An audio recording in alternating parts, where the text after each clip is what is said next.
অব্যাহত রাখার ক্ষেত্রে বৈদেশিক মুদ্রার বিপরীতে টাকার বিনিময় হার স্থিতিশীল থাকা একটি জরুরি। তবে নিশ্চিত করতে হলে বৈদেশিক মুদ্রার রিজার্ভ স্থিতিশীল থাকাটা অত্যাবশ্যক। প্রবাসের প্রবৃদ্ধি আশাব্যঞ্জক হওয়ায় এবং রপ্তানিতে স্থিতিশীল থাকায় বৈদেশিক মুদ্রার রিজার্ভ এপ্রিল মাসে বৃদ্ধি পেয়ে 27.4 বিলিয়ন মার্কিন ডলারে উন্নীত হয়েছে, যা টাকার বিনিময় হার স্থিতিশীল রাখতে গুরুত্বপূর্ণ ভূমিকা পালন করেছে। সে কারণে আমরা বিগত 14 মে তারিখে বাজার ভিত্তিক মুদ্রা বিনিময় হার চালু করেছি। খাদ্য নিরাপত্তা নিশ্চিত করা আমাদের অন্যতম প্রধান অগ্রাধিকার। গত বছর আকস্মিক বন্যায় আউশ এবং আমন উৎপাদন লক্ষ্যমাত্রার চাইতে কম হওয়ায় খাদ্যশস্যের মজুদে কিছুটা ঘাটতি দেখা দেয়।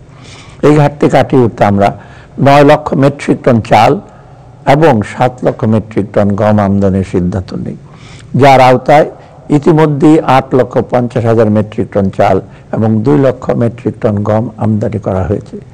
পাশাপাশি মাঠ পর্যায়ে কৃষকের ন্যায্য মূল্য নিশ্চিত করে কৃষি উৎপাদনের জন্য সার সহ অন্যান্য উপকরণের প্রয়োজনীয় ভর্তুকি দিচ্ছে। এছাড়া খাদ্য নিরাপত্তার গুরুত্ব বিবেচনায় সারের মজুদ বা বাফার স্টক বৃদ্ধি করা হয়েছে। প্রিয় দেশবাসী, নাগরিকদের জীবনযাত্রার মান উন্নয়নের পাশাপাশি অর্থনীতিকে সচল রাখতে জ্বালানির পর্যাপ্ত সরবরাহ নিশ্চিত করা এবং একই সাথে তা যথাসম্ভব সাশ্রয়ী রাখা অত্যন্ত গুরুত্বপূর্ণ। বিদ্যমান উচ্চ মূল্যস্ফীতির প্রেক্ষাপটে নীতিগতভাবে আমরা বিদ্যুতের মূল্য আপাতত না বাড়ানোর সিদ্ধান্ত নিয়েছি।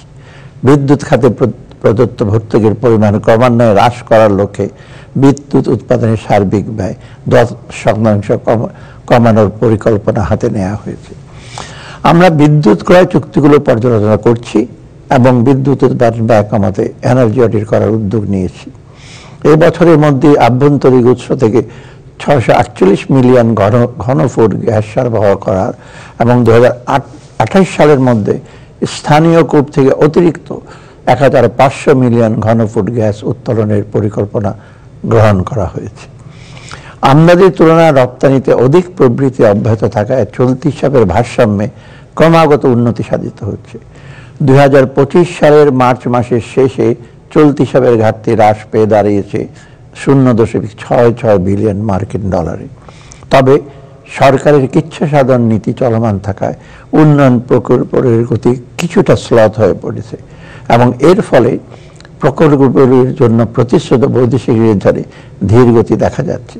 তবে চলতি অর্থ বছরের জুন নাগাদ আমরা বিভিন্ন উন্নয়ন সহযোগিতার নিকট হতে আরও প্রায় 3.6 বিলিয়ন মার্কিন ডলার বাজেট সহায়তা পাবে মর্মে প্রত্যাশা করছি।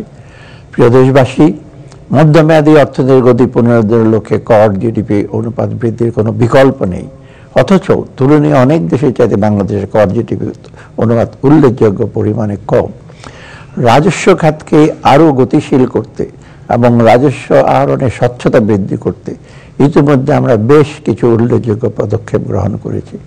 অটোমেটেড ব্যবস্থার মাধ্যমে আয়কর রিটার্ন দাখিল সহজ করা হয়েছে, কর আদায় বৃত্তিকে নতুন কর অফিস স্থাপন করা হয়েছে এবং কর আহরণের মধ্যে দীর্ঘমেয়াদী রাজস্ব কৌশল তৈরি করা হয়েছে। এছাড়া কর ব্যবস্থাপনাকে আরও কার্যকর এবং কর আদায়ের দক্ষতা বৃদ্ধির লক্ষ্যে রাজস্ব ব্যবস্থাপনাকে রাজস্ব নীতি হতে পৃথক করার লক্ষ্যে অধ্যাদেশ জারি করা হয়েছে। বিগত সরকারের সময়ে আর্থিক খাতে নজিরবিহীন লুটপাট এবং দুর্নীতির ফলে খেলাপি ঋণ উল্লেখযোগ্য পরিমাণে বৃদ্ধি পেলেও তার বারবার পুনঃতফসিলীকরণের মাধ্যমে আর্থিক খাতের প্রকৃত অবস্থা গোপন রাখা হয়েছিল। কিন্তু আমরা আন্তর্জাতিক মানদণ্ড অনুযায়ী লোন লিজ ক্লাসিফিকেশন ও প্রভিশনিং ব্যবস্থা অবলম্বন করেছি। ফলে এই খাতে মোট খেলাপি ঋণের পরিমাণ 2023 সালের জুন মাসের 10.11% থেকে বৃদ্ধি পেয়ে 2024 সালের ডিসেম্বরে মাসে 20.20% উন্নীত হয়েছে। এই খাতের প্রকৃত চিত্র উদ্ঘাটনের লক্ষ্যে অ্যাসেট কোয়ালিটি রিভিউ এর মাধ্যমে আমরা ব্যাংকগুলোর প্রকৃত অবস্থা নিরূপণের কার্যক্রম শুরু করা হয়েছে। প্রিয় দেশবাসী, অর্থনৈতিক স্থিতিশীলতা ফিরিয়ে এনে একটি উন্নত সমাজ বিনির্মাণের উদ্দেশ্যে আমরা যে সকল কার্যক্রম গ্রহণ করেছি তার মূল লক্ষ্য হচ্ছে শূন্য দারিদ্র্য, শূন্য বেকারত্ব এবং শূন্য কার্বন ভিত্তিক সমাজ বিনির্মাণ, যার মাধ্যমে আমূল পরিবর্তন হবে দেশের মানুষের জীবনমানের এবং মুক্তি মিলবে বৈষম্যের দুষ্ট চক্র থেকে। যে স্বপ্নকে ধারণ করে জুলাই অভ্যুত্থানের ভিত রচিত হয়েছিল, সেই স্বপ্ন বাস্তবায়ন করে আগামী প্রজন্মের জন্য আমরা একটি সুন্দর বাসযোগ্য আবাসস্থলকে রেখে দিতে চাই। জনগণের জীবনযাত্রায় নিয়ে আসতে চাই এক সুদূর প্রসারী পরিবর্তনের ঢেউ। আমরা সে লক্ষ্যকে সামনে রেখে এবারের বাজেট সাজাবার চেষ্টা করেছি। আমাদের এবারের বাজেট কিছুটা ব্যতিক্রমধর্মী। দেশের ইতিহাসে প্রথমবারের মতো আমরা বিগত বাজেটের চেয়ে ছোট আকারের বাজেট আগামী অর্থবর্ষের জন্য প্রস্তাব করছি। প্রবৃদ্ধি কেন্দ্রিক ধারণা থেকে সরে এসে আমরা চেষ্টা করেছি সামগ্রিক উন্নয়নের ধারণার জোর দিতে। তাই প্রথাগত ভৌত অবকাঠামোর তৈরির খতিয়ান তুলে ধরার পরিবর্তে আমরা এবারের বাজেটে প্রাধান্য দিচ্ছি মানুষকে।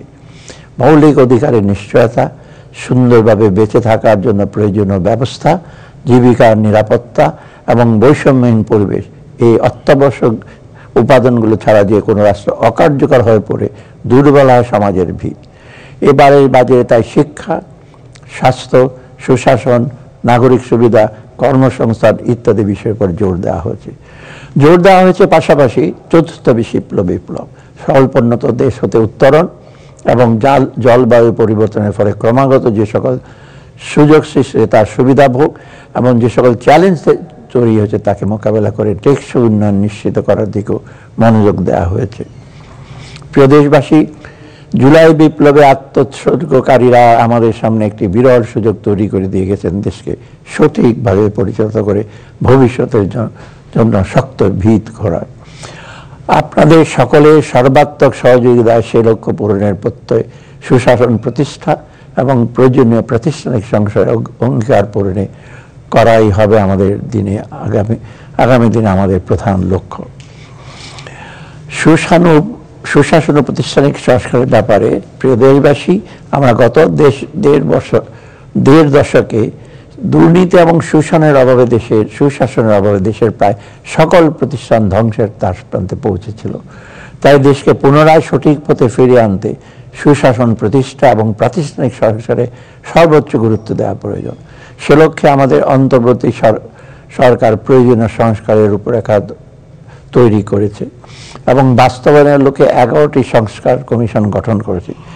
ইতিমধ্যে সবগুলো কমিশন তাদের প্রতিবেদন জমা দিয়েছে এবং এই কমিশনের কাজগুলো সমন্বয় করার জন্য এবং বাস্তবায়ন করার জন্য একটি ঐক্যমত্য কমিশন গঠন করে, যার নেতৃত্বে আছেন আমাদের মাননীয় প্রধান উপদেষ্টা। প্রিয় দেশবাসী, গণতান্ত্রিক শাসন ব্যবস্থার পুনঃপ্রতিষ্ঠা ও দুর্নীতি নির্মূলের লক্ষ্যে দুর্নীতি দমন কমিশন আইন 2004-এর সংশোধন কার্যক্রম চলমান রয়েছে। বিদেশে পাচারকৃত অর্থ ফেরত আনার বিষয়ে দুর্নীতি দমন সংক্রান্ত জাতিসংঘের কনভেনশন অনুযায়ী দুর্নীতি দমন কমিশন যথাযথভাবে কাজ করে যাচ্ছে। অন্তর্বর্তীকালীন সরকার কর্তৃক গঠিত দুদক সংস্কার কমিশন সম্প্রতি তাদের সুপারিশ প্রদান করেছে, যা যাচাই পূর্বক দ্রুত বাস্তবায়ন করা হবে। ভূমি আইন ও ভূমি ব্যবস্থাপনার সংস্কার করা হচ্ছে। এই ভূমি সংক্রান্ত মামলা নিষ্পত্তিতে ধীরগতি হ্রাসের উদ্যোগে গ্রহণ করা হয়েছে।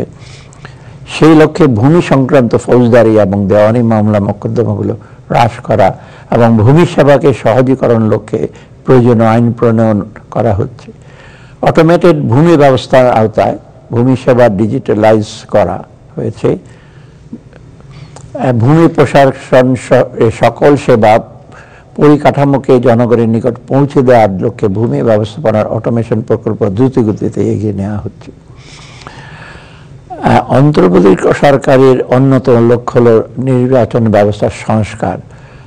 একটি অবাধ ও নিরপেক্ষ নির্বাচনের মাধ্যমে জনগণের ভোটাধিকার প্রতিষ্ঠা করা এবং গণতান্ত্রিক সরকারের হাতে ক্ষমতা হস্তান্তর করা। গত দেড় দশকে দেশের নির্বাচন ব্যবস্থা পুরোপুরি ভেঙে ফেলা হয়েছে।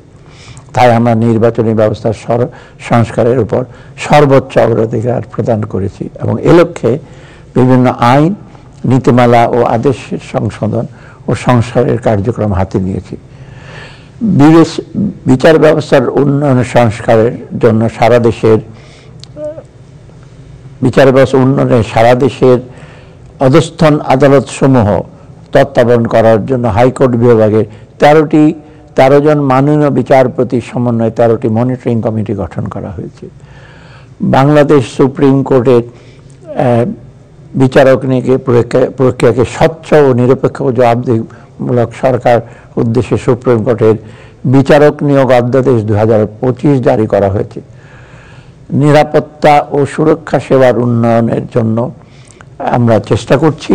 সুরক্ষা সেবার মনোনয়নে পাসপোর্ট প্রদানের ক্ষেত্রে পুলিশ প্রতিবেদন গ্রহণের শর্ত তুলে দেওয়া হয়েছে। কারাগারকে সংশোধনাগারে রূপান্তরের লক্ষ্যে বাংলাদেশ কারা ও সংশোধন পরিষেবা আইন 2025 প্রণয়নের কার্যক্রম হাতে নেওয়া হয়েছে। আর্থিক খাতের পুনর্গঠন ও সংস্কারে আমরা কার্যক্রম নিয়েছি। বিগত 15 বছরে আর্থিক খাতে নজিরবিহীন অপশাসনের মাধ্যমে এই খাতকে ধ্বংসের কিনারায় নিয়ে যাওয়া হয়েছে। 5 আগস্ট 2024 রাজনৈতিক পট পরিবর্তনের প্রেক্ষাপটে ব্যাংকিং খাতের দীর্ঘদিনের কাঠামোগত চ্যালেঞ্জ মোকাবেলা, সুশাসন প্রতিষ্ঠা ও আমানতকারীদের আস্থা পুনরুদ্ধারে সরকারের গুরুত্বপূর্ণ সংস্কারের উদ্যোগ গ্রহণ করেছে। ব্যাংকের মূলধন ঘাটতি, তারল্য সংকট, দেউলিয়াত্ব বা অস্তিত্বের জন্য হুমকি এমন সকল ঝুঁকি সময়োপযোগী সমাধান এবং আর্থিক স্থিতিশীলতা নিশ্চিতকরণে ব্যাংক রেজুলেশন অধ্যাদেশ 2025 প্রণয়ন করা হয়েছে। 3টি টাস্কফোর্স গঠন করেছে, যার প্রধান উদ্দেশ্য ব্যাংকিং খাত সংস্কার কর্মসূচির ভিত্তি করে ব্যাংকগুলোর সম্পদের ব্যাপক গুণগত মান পর্যালোচনা করা। দ্বিতীয়ত, নীতি ও প্রবিধানসমূহের কার্যকর প্রয়োগ নিশ্চিতকরণ এবং ব্যাংকিং ব্যবস্থা সুশাসন বজায় রাখতে বাংলাদেশ ব্যাংকের সক্ষমতা ও দক্ষতা বৃদ্ধি করা। এবং তৃতীয়ত, দেশীয় ও আন্তর্জাতিক পর্যায়ে চুরি পাচার হওয়া সম্পদ উদ্ধারে কার্যকর উদ্যোগ গ্রহণ করা। প্রিয় দেশবাসী, বিগত সরকারের অনিয়ম, কারসাজি ও দুর্নীতির ফলে প্রায় ধ্বংসপ্রাপ্ত বাংলাদেশের পুঁজিবাজারে পুনরায় গতি ফিরিয়ে আনার লক্ষ্যে মাল্টিন্যাশনাল কোম্পানিগুলোতে সরকারের শেয়ার কমিয়ে পুঁজিবাজারের অন্তর্ভুক্তকরণ, বেসরকারি খাতের দেশীয় বড় কোম্পানিগুলোকে পুঁজিবাজারে তালিকাভুক্তির জন্য উৎসাহ প্রদান, বাজারে কারসাজি রুখতে দ্রুততম সময়ের জন্য সুনির্দিষ্ট পরিকল্পনা বাস্তবায়ন, অনিয়মের সাথে জড়িত সকলকে আইনের আওতায় আনা এবং ব্যাংক ঋণের উপর নির্ভরতা কমাতে পুঁজিবাজার থেকে বন্ড ও ইকুইটির মাধ্যমে তহবিল সংগ্রহের সুযোগ বৃদ্ধি ইত্যাদি বিষয়ে কার্যক্রম চলমান রয়েছে। সরকারি আর্থিক ব্যবস্থাপনা ও সেবার উন্নয়নের জন্য সরকারের নীতি ও কর্মনীতির সাথে সংযোগ স্থাপনের জন্য বর্তমানে সকল মন্ত্রণালয় ও বাজেট অধিদপ্তরের বাজেট প্রণয়নের কাজ আইবাস এর মাধ্যমে সম্পন্ন করা হচ্ছে। আইবাস সিস্টেমের ব্যবহার করে বর্তমানে প্রায় 14 লক্ষ সরকারি কর্মচারী ইএফটি ইলেকট্রিক ফান্ড ট্রান্সফারের মাধ্যমে সরাসরি তাদের ব্যাংক অ্যাকাউন্টে বেতন পাচ্ছে। সামাজিক সুরক্ষা কর্মসূচির ভাতা প্রদানের ক্ষেত্রে ইএফটি ব্যবহার করা হচ্ছে। সরকারের অনুদান ও সাহায্য মঞ্জুরির সঠিক তথ্য সংগ্রহ এবং সুষ্ঠু ব্যবস্থাপনার লক্ষ্যে 172টি স্বায়ত্তশাসিত প্রতিষ্ঠানের অধীন বাস্তবায়ন প্রকল্পের বিপদে সরকারি হিসাবে পার্সোনাল লেজার পিএল অ্যাকাউন্ট খোলা হয়েছে। এছাড়া সরকারি ক্রয় কার্যক্রমে অধিকতর স্বচ্ছতা নিশ্চিত করার জন্য পাবলিক প্রকিউরমেন্ট অ্যাক্ট সংশোধন করা হয়েছে। ঘরে বসে ঝামেলাবিহীন উপায়ে এক ঠিকানায় সকল সরকারি সেবা অনলাইনে প্রদানের লক্ষ্যে নিয়ে অচিরেই নাগরিক সেবা শীর্ষক প্ল্যাটফর্ম চালু করা হবে। এই উদ্যোগের মাধ্যমে বিপুল সংখ্যক তরুণ তরুণীর উদ্যোক্তা হিসাবে আয়ের সুযোগও তৈরি হবে। প্রিয় দেশবাসী, বিগত সরকারের রেখে যাওয়া সংকটাপন্ন অর্থনীতিকে স্বাভাবিক অবস্থায় ফিরিয়ে আনার লক্ষ্যে বিভিন্ন গুরুত্বপূর্ণ অর্থনৈতিক বিষয় restrategising the economy and mobilising resources for equitable and sustainable development শীর্ষক টাস্কফোর্স থেকে এবং দুর্নীতি ও অর্থনৈতিক অবস্থার সংক্রান্ত বিষয়ে শ্বেতপত্র কমিটির থেকে ইতিমধ্যে সুপারিশ পাওয়া গেছে। জাতীয় অর্থনৈতিক পরিকল্পনা গ্রহণ ও বাস্তবায়ন এবং পরবর্তী অধ্যায়ে বিবৃত খাতভিত্তিক অগ্রাধিকার নির্ধারণের ক্ষেত্রে এ সকল সুপারিশসমূহ বিবেচনায় নেওয়া হয়েছে। প্রিয় দেশবাসী, আমি এখন 2024-25 অর্থবছরের সম্পূরক বাজেট এবং আগামী 2025-26 অর্থবছরের বাজেট আপনাদের কাছে পেশ করছি। 2024-25 সম্পর্কে বাজেট। প্রিয় দেশবাসী, সার্বিক রাজস্ব আহরণ ও ব্যয়ের অগ্রগতি বিবেচনায় চলতি 2024-25 অর্থবছরের বাজেট সংশোধনও সমন্বয় করতে হয়েছে। প্রস্তাবিত সংসদের রাজস্ব আয় 2024-25 অর্থবছর সম্পর্ক বাজেটের রাজস্ব আহরণের লক্ষ্যমাত্রা মূল বাজেটে 23,000 কোটি টাকা হ্রাস করে 5,18,000 কোটি টাকার প্রস্তাব করছি। প্রস্তাবিত সংসদীয় ব্যয় চলতি 2024-25 অর্থবছরের সরকারি ব্যয় 53,000 কোটি টাকা হ্রাস করে 7,44,000 কোটি টাকা নির্ধারণের প্রস্তাব করছি। এর মধ্যে বার্ষিক উন্নয়ন কর্মসূচির আকার 2,65,000 কোটি টাকা হতে 49,000 কোটি টাকা হ্রাস করে 2,16,000 কোটি টাকা নির্ধারণের প্রস্তাব করছি। সংসদীয় বাজেটের ঘাটতি ও অর্থায়ন চলতি অর্থবছরের বাজেট ঘাটতি প্রাক্কলন করা হয়েছে 2,56,000 কোটি টাকা। সংশোধিত বাজেটে ঘাটতি প্রস্তাব করা হচ্ছে 2,26,000 কোটি টাকা, যা জিডিপির 4.1%। এখন প্রস্তাবিত বাজেট 2025-26-এর কথা বলছি। প্রিয় দেশবাসী, সম্পদের সুষম বন্টন ও বৈষম্যহীন বাংলাদেশ গড়া এবার এই বাজেটের অন্যতম লক্ষ্য। পাশাপাশি রাজস্ব আয় ও সরকারি ব্যয়ের মধ্যে ভারসাম্য রক্ষা করে একটি যৌক্তিক ও বাস্তবায়নযোগ্য বাজেট প্রণয়নই হবে এই বাজেটের একটি অন্যতম উদ্দেশ্য। সেই পরিপ্রেক্ষিতে আমি এখন আগামী 2025-26-এর অর্থ বছরের বাজেট কাঠামোর উপর আলোকপাত করছি। রাজস্ব আহরণ বৃদ্ধির লক্ষ্যে কর অব্যাহতি যৌক্তিকরণ সহ মধ্যমেয়াদী রাজস্ব আহরণের লক্ষ্যমাত্রা অর্জনের বিশেষ জাতীয় রাজস্ব বোর্ডের কার্যক্রম অব্যাহত রয়েছে। জাতীয় রাজস্ব বোর্ডের কার্যক্রমকে আরও শক্তিশালী করতে জনবল বাড়ানো হয়েছে। এছাড়া কর অব্যাহতির সুবিধা ক্রমান্বয়ে কমিয়ে আনা, কর জাল সম্প্রসারণ, বিভিন্ন পণ্য ও পরিষেবার যথাসম্ভব একই হারে ভ্যাট নির্ধারণ করার বিষয়টি সক্রিয় বিবেচনাধীন রয়েছে। প্রস্তাবিত রাজস্ব আয় আগামী 2025-26 অর্থবছরে মোট 5,64,000 কোটি টাকা রাজস্ব আয়ের প্রস্তাব করছি, যা জিডিপির 9%।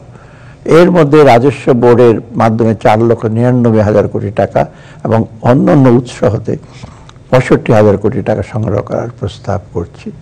প্রস্তাবিত ব্যয় 2025-26 অর্থবছরের জন্য মোট 7,90,000 কোটি টাকা ব্যয়ের প্রস্তাব করছি, যা জিডিপির 12.7%। এর মধ্যে পরিচালন সহ অন্যান্য খাতে মোট 5,60,000 কোটি টাকা এবং বার্ষিক উন্নয়ন কর্মসূচিতে 2,30,000 টাকা বরাদ্দের প্রস্তাব করছি।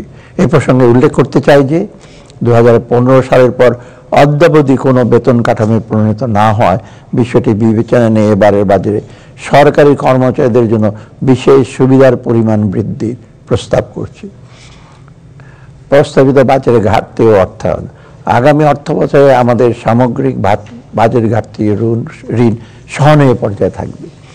2025-26 অর্থবছরের প্রস্তাবিত বাজেটের ঘাটতির পরিমাণ দাঁড়াবে 2,26,000 কোটি টাকা, যা জিডিপির 3.6%। প্রস্তাবিত বাজেটের মোট ঘাটতির মধ্যে 1,25,000 কোটি টাকা অভ্যন্তরীণ উৎস হতে এবং 1,01,000 কোটি টাকা বৈদেশিক উৎস হতে নির্বাহ করার প্রস্তাব করছি। আগামী অর্থ বছরে সুদ পরিশোধ বাবদ মোট ব্যয় ধরা হয়েছে 1,22,000 কোটি টাকা।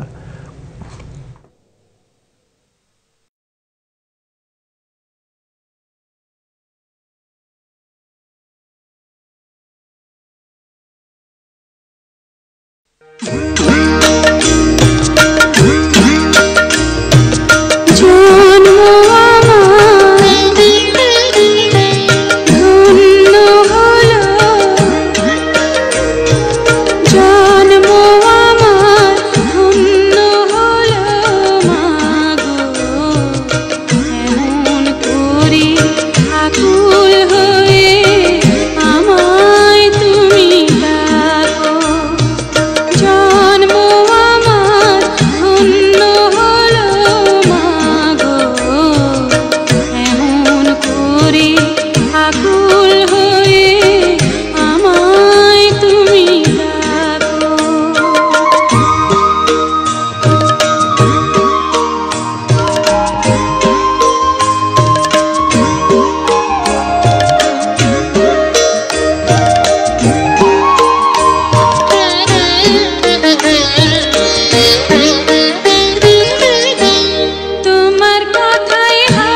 আকুল হয়ে আমায় তুমি রাখো।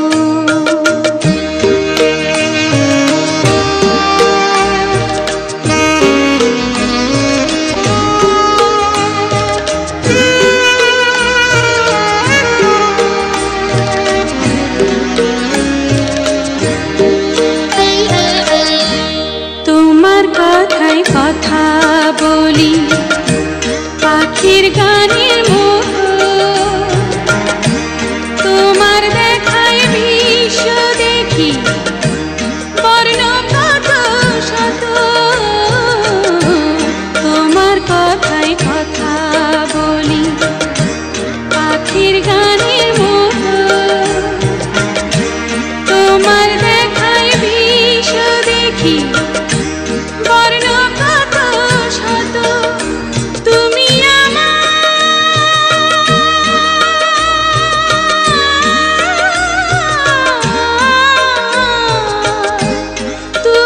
আমার খেলার পুতুল, তুমি আমার খেলার পুতুল, আমার পাশেই থাকো মাগো, আমার পাশেই থাকো মাগো।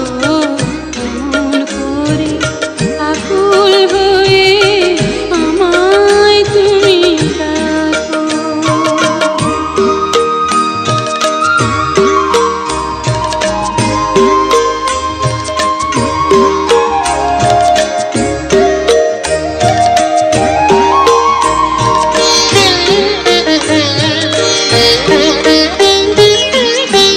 তোমার প্রেমে তোমার গন্ধে পরাণ ভরে রাখি, এই তো আমার জীবন মরণ এমনি যেন থাকি। তোমার প্রেমে তোমার গন্ধে পরাণ ভরে রাখি,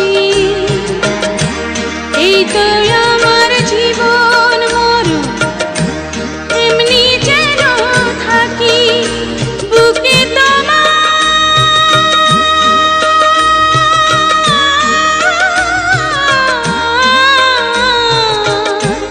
বুকে তোমার ঘুমিয়ে গেলে, বুকে তোমার ঘুমিয়ে গেলে জাগিয়ে দিও না গো আমায়, জাগিয়ে দিও না গো মাগো। এমন করে আকুল হয়ে আমায় তুমি রাখো। জন্ম আমার ধন্য হলো মাগো, এমন করে আকুল হয়ে আমায় তুমি রাখো। জন্ম আমার ধন্য হলো মাগো, এমন করে আকুল হয়ে আমায় তুমি রাখো।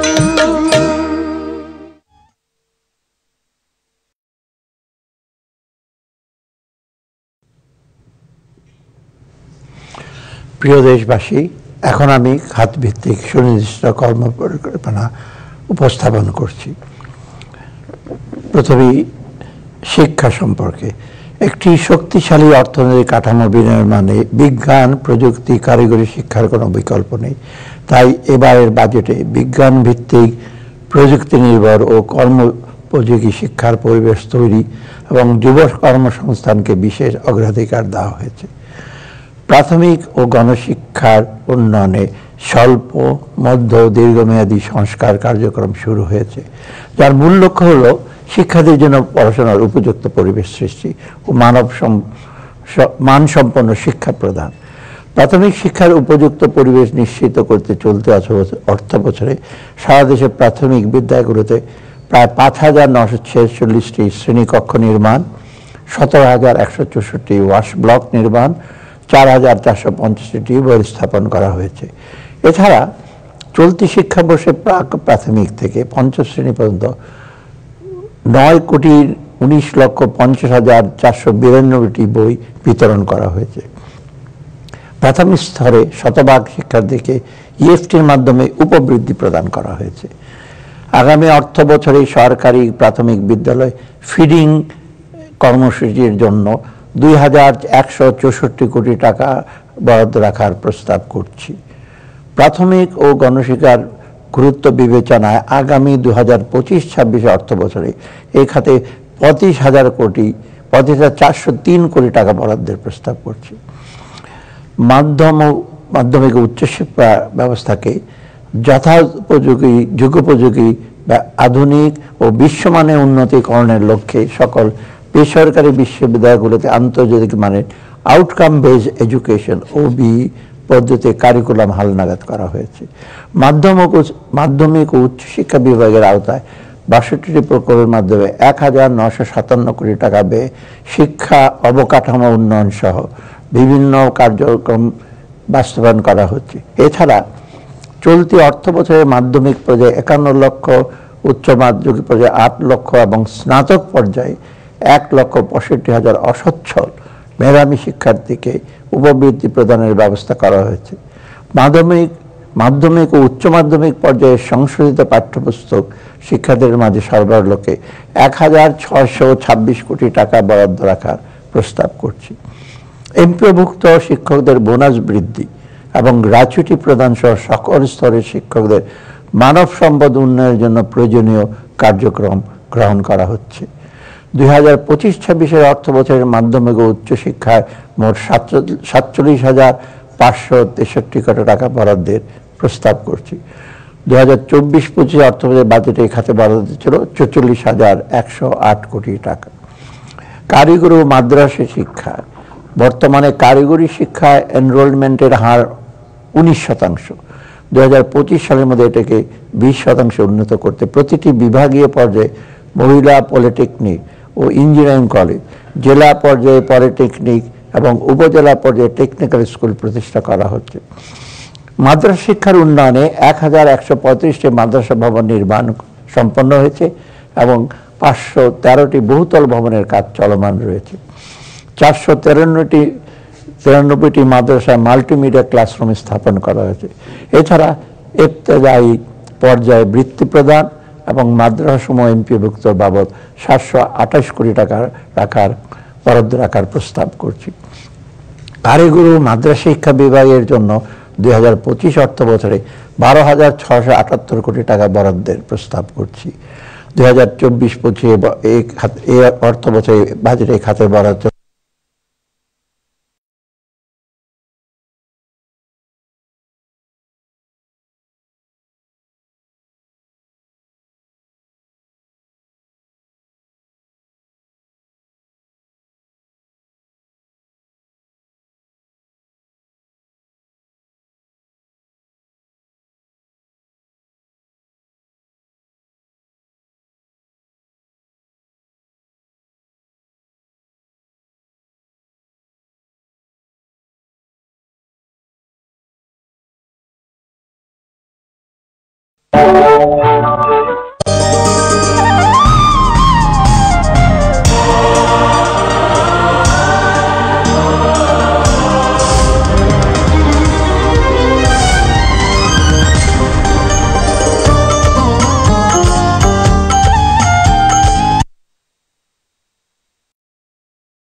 স্মৃতি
ওই পাখির মালার কাছে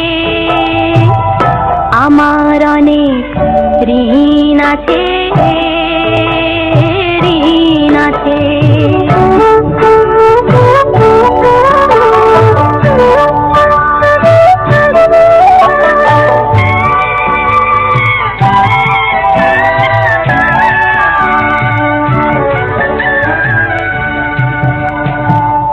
প্রতিদিন পূব দিগন্তে লাল সূর্য ওঠে হাসি ঝরিয়ে, কাজল দিঘির শান্ত বুকে পদ্ম ফোটে শোভা ছড়িয়ে। পথে আমার প্রাণের ভাষা ব্যাকুল ডাকে।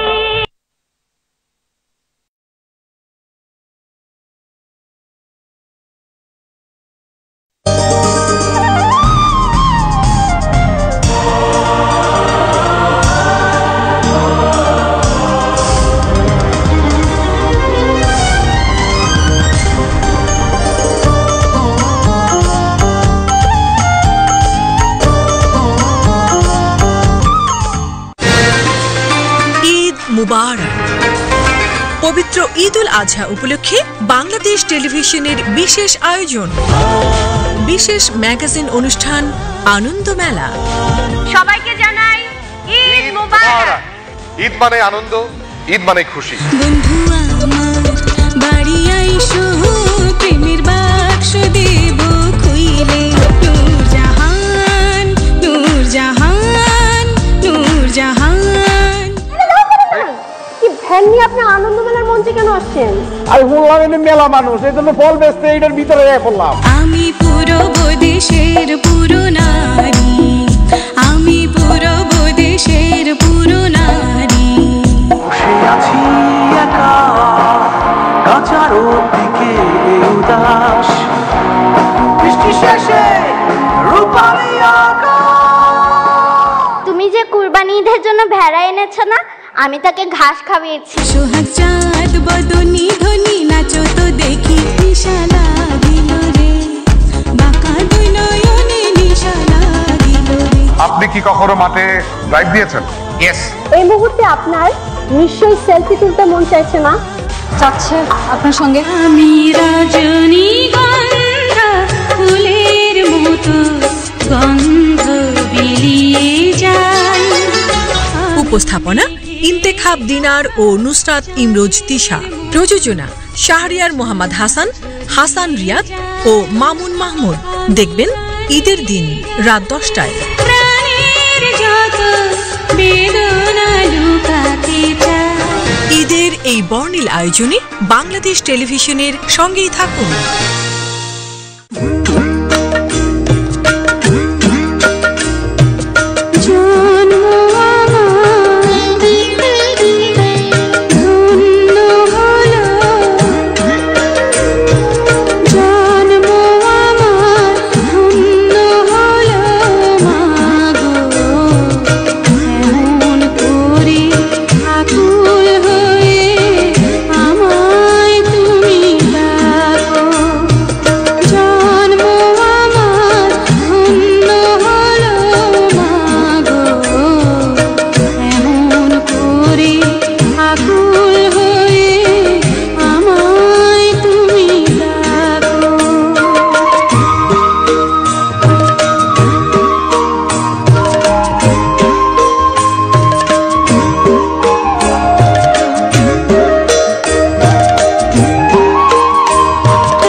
প্রিয় দেশবাসী, 2030 সালের মধ্যে সকল নাগরিককে সার্বজনীন স্বাস্থ্যসেবার আওতায় আনতে সেবার পরিধি বৃদ্ধি, অবকাঠামো উন্নয়ন, দক্ষ জনবল নিয়োগ বিশেষ গুরুত্ব দেওয়া হয়েছে। স্বাস্থ্য খাতে শূন্য পদ পূরণে চিকিৎসক, সেবিকা, টেকনিশিয়ান, ফার্মাসিস্ট ও স্বাস্থ্য সহকারীদের নিয়োগ ত্বরান্বিত করা হয়েছে এবং প্রয়োজনীয় পদ সৃষ্টি সমন্বিত পরিকল্পনা গ্রহণ করা হয়েছে। দরিদ্র জনগোষ্ঠীর স্বাস্থ্যসেবা নিশ্চিত করতে আগামী অর্থবছরে তাদের বিনামূল্যে চিকিৎসা সেবা প্রদানের লক্ষ্যে অতিরিক্ত 4,166 কোটি টাকা এবং সম্প্রসারিত টিকাদান কর্মসূচির জন্য 1,000 কোটি টাকা বরাদ্দ রাখার প্রস্তাব করছি। উন্নত দেশসমূহে চাহিদা অনুযায়ী কেয়ার গিভার খাতে দক্ষ মানব সম্পদ তৈরি করা সম্ভব হলে একদিকে বৈদেশিক কর্মসংস্থানের সুযোগ প্রসারিত হবে এবং একই সাথে প্রবাস আয় অর্জনের নতুন দ্বার উন্মোচিত হবে। এ লক্ষ্যে কেয়ার গিভারদের জন্য প্রয়োজনীয় প্রশিক্ষণ প্রদানের উদ্যোগ নেওয়া হয়েছে। পাশাপাশি নার্সিং শিক্ষায় পিএইচডি কোর্স চালু এবং আন্তর্জাতিক মানের প্রশিক্ষণ প্রদানের জন্য একটি নার্স শিক্ষক প্রশিক্ষণ কেন্দ্র প্রতিষ্ঠার বিষয় বিবেচনায় রয়েছে।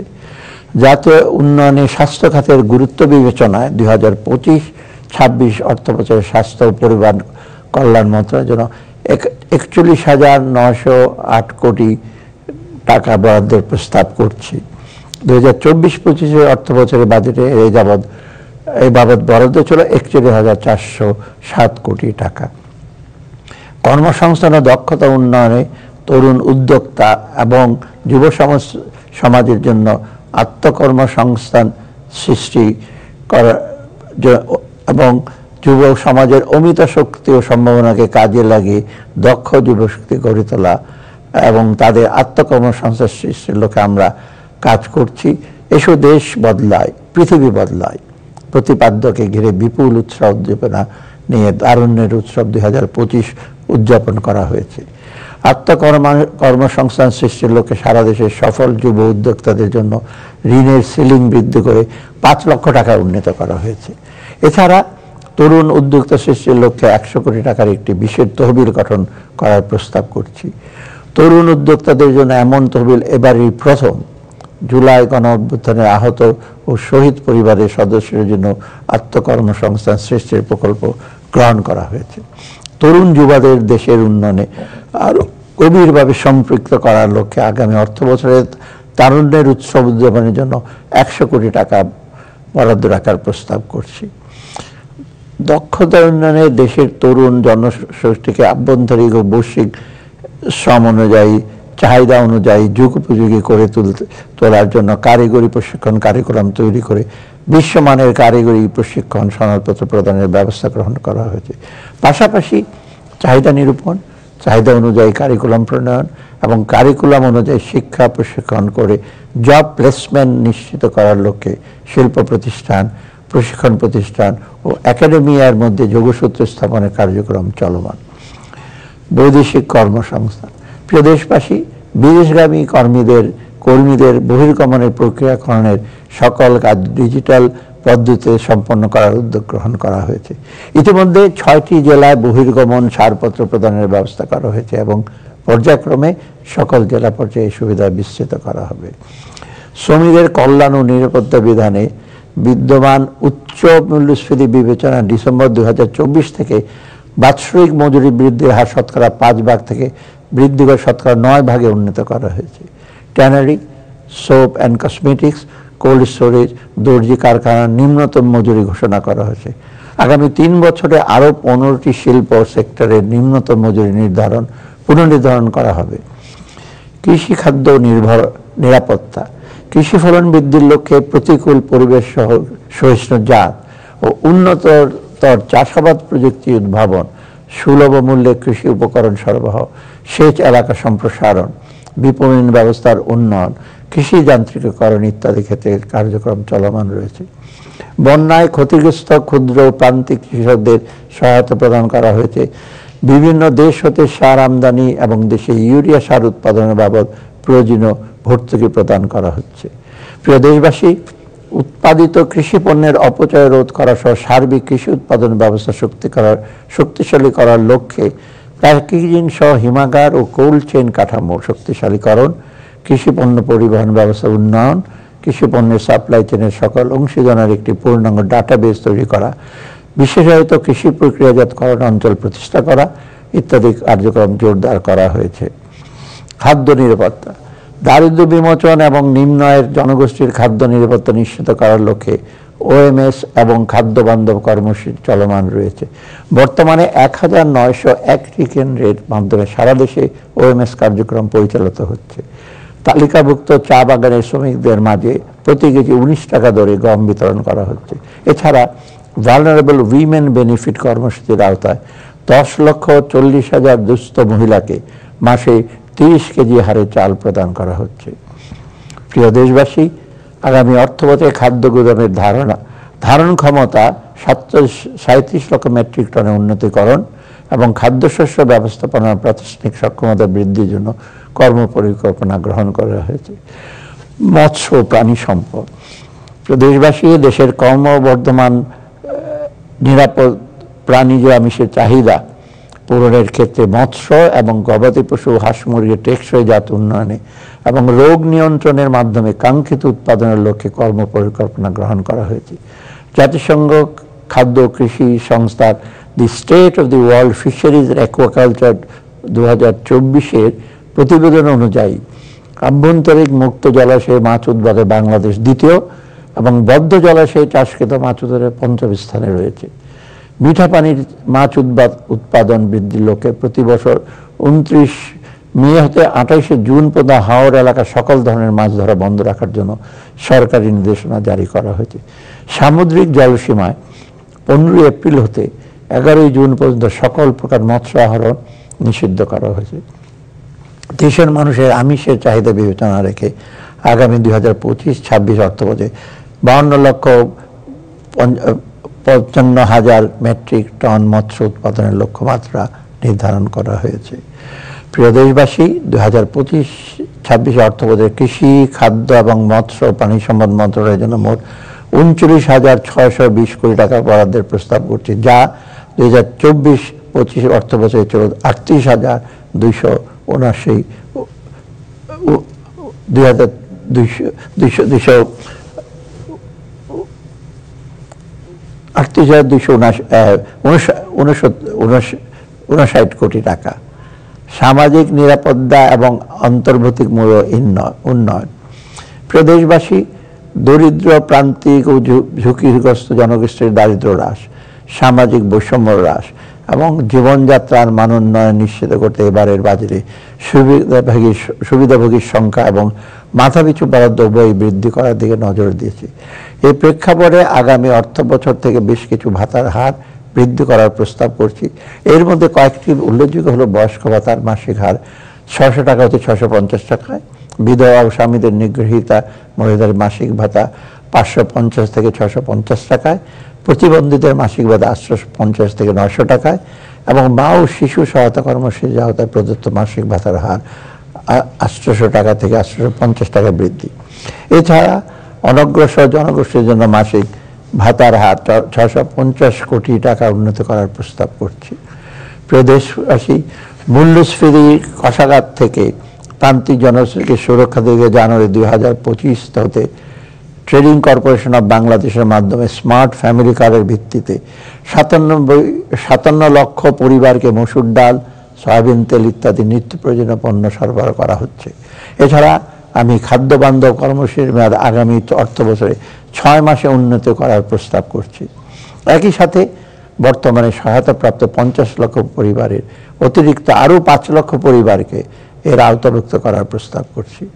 প্রিয় দেশবাসী, জুলাই গণঅভ্যুত্থানের ইতিহাস ও স্মৃতি সংরক্ষণের গণঅভ্যুত্থানের শহীদদের পরিবার এবং আহত ছাত্র জনতার পুনর্বাসন সহ গণঅভ্যুত্থানের আদর্শ ও চেতনাকে রাষ্ট্রীয় ও জাতীয় জীবনে সুপ্রতিষ্ঠিত করার উদ্দেশ্যে ইতিমধ্যে জুলাই গণঅভ্যুত্থান অধিদপ্তর প্রতিষ্ঠা করা হয়েছে এবং গণভবনকে জুলাই গণঅভ্যুত্থান স্মৃতি জাদুঘর হিসাবে প্রতিষ্ঠার কার্যক্রম চলমান রয়েছে।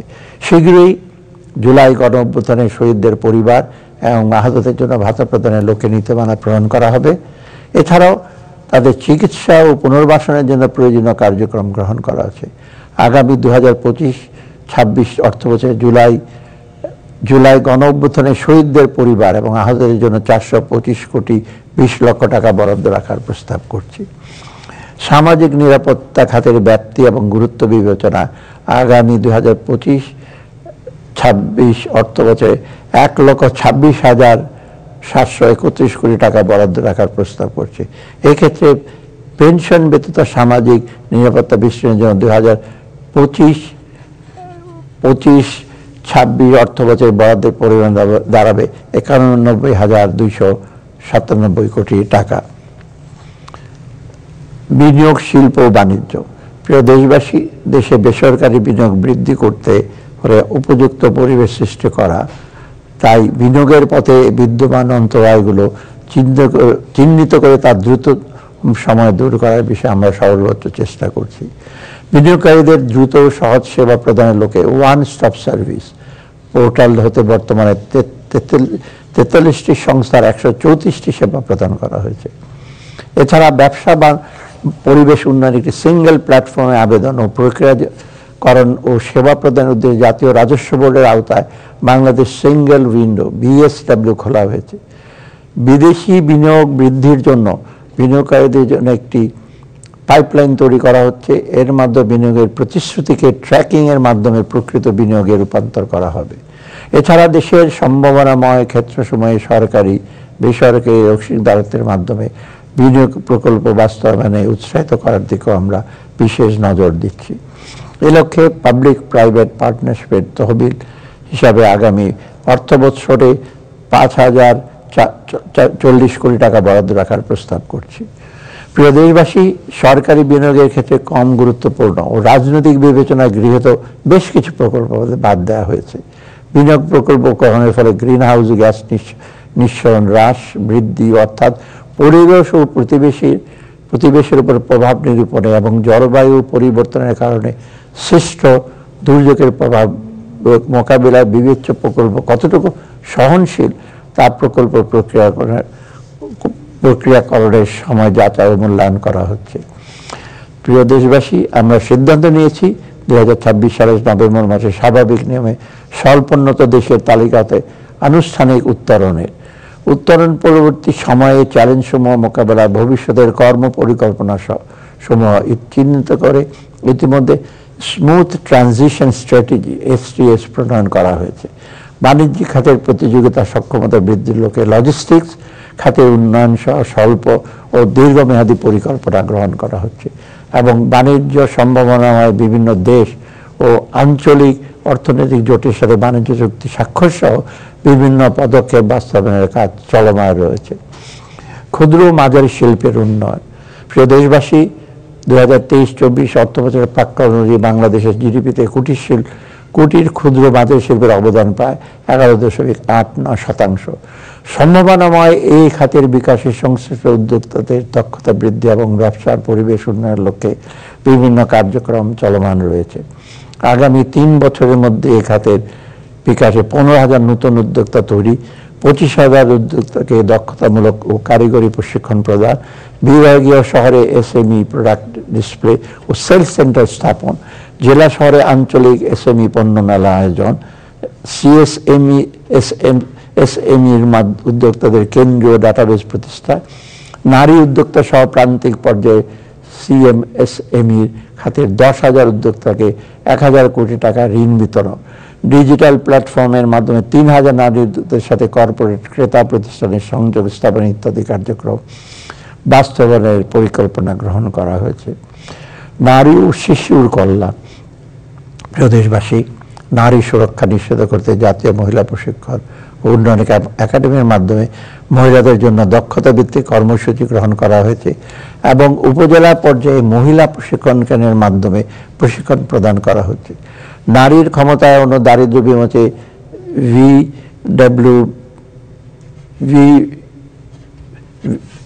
VWEB কর্মসূচির আওতায় ভালনারেবল উইমেন ডেভেলপমেন্ট কর্মসূচির আওতায় নির্বাচিত 20,000 নারীকে প্রশিক্ষণ প্রদান করা হয়েছে।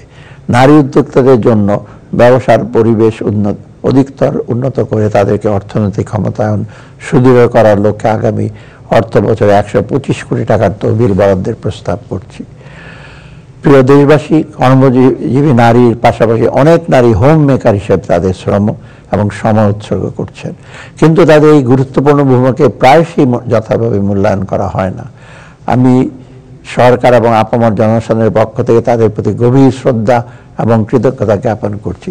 ভবিষ্যতে তাদের অবদান আর্থিক মানদণ্ডের ভিত্তিতে জিডিপিতে যোগ করার লক্ষ্যে প্রয়োজনীয় পদ্ধতিগত পদক্ষেপ নেওয়া হবে।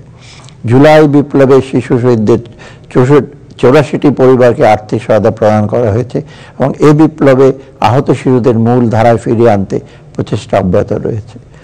স্থানীয় সরকার, প্রিয় দেশবাসী, যাতায়াত ও পরিবহন ব্যবস্থার উন্নয়ন, জন্ম ও মৃত্যু নিবন্ধন, প্রাথমিক স্বাস্থ্যসেবা প্রদান, পরিবেশ উন্নয়ন, সুপেয় পানির ব্যবস্থা করা ইত্যাদি গুরুত্বপূর্ণ ক্ষেত্রে স্থানীয় সরকারের ব্যবস্থার আওতায় জনগণকে সেবা প্রদান করা হচ্ছে।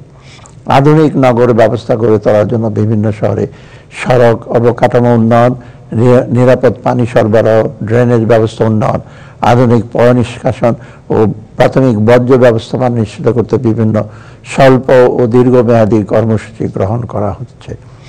প্রিয় দেশবাসী, সমগ্র দেশের গ্রামাঞ্চলে নিরাপদ পানির উৎস নির্মাণ, পাইপলাইনের মাধ্যমে পানি সরবরাহ, পানি শোধনাগার স্থাপন, সমগ্র দেশে কমিউনিটি স্যানিটারি ল্যাট্রিন নির্মাণ, রক্ষণাবেক্ষণ, ভূগর্ভস্থ পানির ব্যবহার কমিয়ে আনা এবং ভূপৃষ্ঠস্থ পানির ব্যবহার বৃদ্ধি এবং প্রতিটি বাড়িকে স্বাস্থ্যসম্মত পয়ঃনিষ্কাশন ব্যবস্থার আওতায় আনার কর্মপরিকল্পনা গ্রহণ করা হচ্ছে। বিদ্যুৎ ও জ্বালানি, প্রিয় দেশবাসী, বিদ্যুৎ খাতে স্বচ্ছতা ও জবাবদিহিতা নিশ্চিত করার লক্ষ্যে বিদ্যুৎ ও জ্বালানির দ্রুত সরবরাহ বৃদ্ধি বিশেষ বিধান আইন 2010 বাতিল করা হয়েছে। এই আইনের আওতায় ইতিপূর্বে সম্পাদিত চুক্তিসমূহ পর্যালোচনার নিমিত্ত একটি জাতীয় কমিটি গঠন করা হয়েছে। রূপপুরে 2400 মেগাওয়াট পারমাণবিক বিদ্যুৎ কেন্দ্র স্থাপনের কাজ দ্রুত এগিয়ে চলছে। নবায়নযোগ্য জ্বালানি নীতিমালা 2008 যুগোপযোগী করে নতুন একটি নীতিমালা প্রণয়নের কার্যক্রম চূড়ান্ত পর্যায়ে রয়েছে। আগামী 2040 সালের মধ্যে দেশের মোট বিদ্যুৎ উৎপাদন শতকরা 30% নবায়নযোগ্য উৎস থেকে উৎপাদনের সিদ্ধান্ত নেওয়া হয়েছে। এছাড়া integrated power sector master plan তৈরি করা হয়েছে এবং এর আওতায় আগামী 2028 সালের মধ্যে 3400 মেগাওয়াট বিদ্যুৎ পরিচ্ছন্ন উৎস থেকে উৎপাদনের লক্ষ্যমাত্রা নির্ধারণ করা হয়েছে। প্রিয় দেশবাসী, জ্বালানি নিরাপত্তা নিশ্চিত করতে সরকার নিজস্ব উদ্যোগে তেল গ্যাস অনুসন্ধান ও উৎপাদন বৃদ্ধি উদ্যোগ গ্রহণ করেছে। এ লক্ষ্যে 2025-26 হতে 2027-28 পর্যন্ত সময়ে বাপেক্স কর্তৃক প্রয়োজনীয় জরিপ কাজ সম্পন্ন করার পরিকল্পনা হাতে নেওয়া হয়েছে। এছাড়া মধ্যমেয়াদে বাপেক্সের নিজস্ব রিগ দ্বারা 69টি কূপ খনন এবং 31টি কূপের ওয়ার্কওভার সম্পন্নের কাজ পরিকল্পনা গ্রহণ করা হয়েছে। পরিশোধিত তেলের চাহিদা মেটাতে প্রতি বছর 3 মিলিয়ন মেট্রিক টন অশোধিত তেল শোধন ক্ষমতা সম্বন্ধ ইস্টার্ন রিফাইনারি লিমিটেড ইউনিট 2 স্থাপনের প্রকল্প গ্রহণের কার্যক্রম হাতে নেওয়া হয়েছে। সড়ক ও রেল পরিবহন, প্রিয় দেশবাসী, আমাদের সরকার টেকসই, নিরাপদ, ব্যয় সাশ্রয়ী ও পরিবেশ বান্ধব সড়ক নেটওয়ার্ক নির্মাণের প্রতিশ্রুতি হিসেবে বিদ্যমান রোড মাস্টার প্ল্যান 2009-এর হালনাগাদকরণের উদ্যোগ গ্রহণ করেছে। বৈদ্যুতিক 3 হুইলার ব্যবস্থাপনা শৃঙ্খলা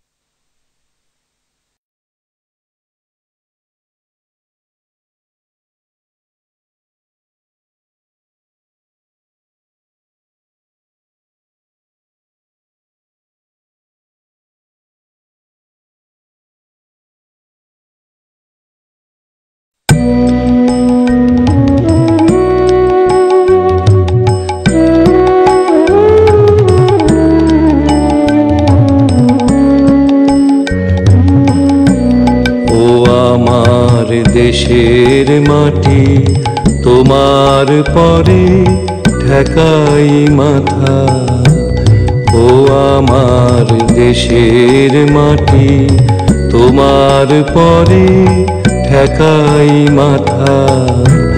তোমাতে বিশ্বময়ীর, তোমাতে বিশ্বমায়ের আঁচল পাতা, ও আমার দেশের মাটি তোমার পরে ঠেকাই মাথা।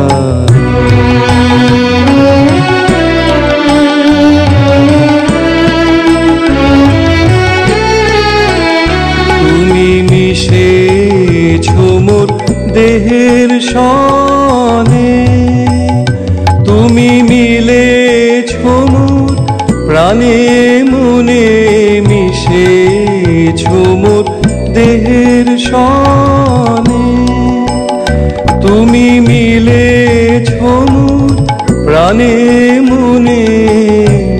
তোমার ওই শ্যামল বরণ কোমল মূর্তি মর্মে গাথা, ও আমার দেশের মাটি তোমার পরে ঠেকাই মাথা।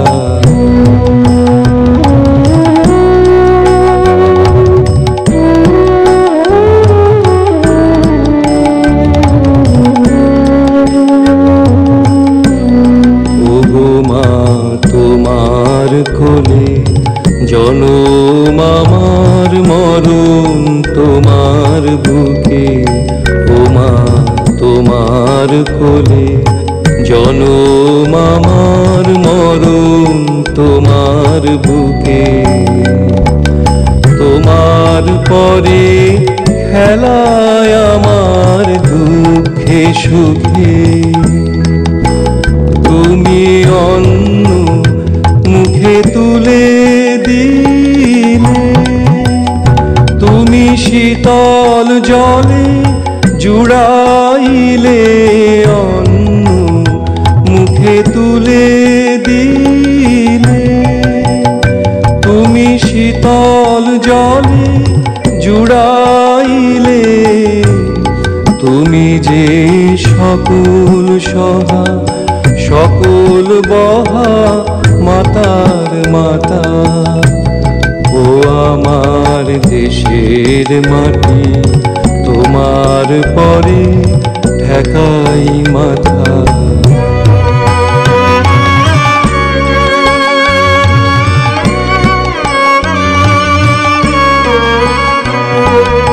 অনেক তোমার খেয়েছি গো, অনেক নিয়েছি মা, ও মা অনেক তোমার খেয়েছি গো, অনেক নিয়েছি মা। তবু জানি নে যে কি বা তোমায় দিয়েছি মা। আমার জনম গেল বৃথা কাজে, আমি কাটানো দিন ঘরের মাঝে, তুমি বৃথায় আমায় শক্তি দিলে শক্তিদাতা, ও আমার দেশের মাটি তোমার পরে ঠেকাই মাথা, ও আমার দেশে।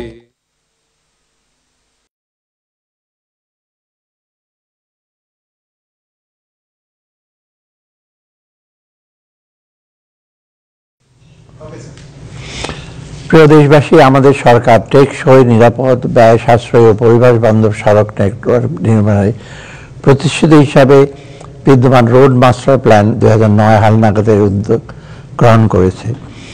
বৈদ্যুতিক 3 হুইলার ব্যবস্থাপনার শৃঙ্খলা ও নিরাপত্তা নিশ্চিত করতে বৈদ্যুতিক 3 হুইলার ব্যবস্থাপনা নীতিমালা প্রণয়ন করা হচ্ছে।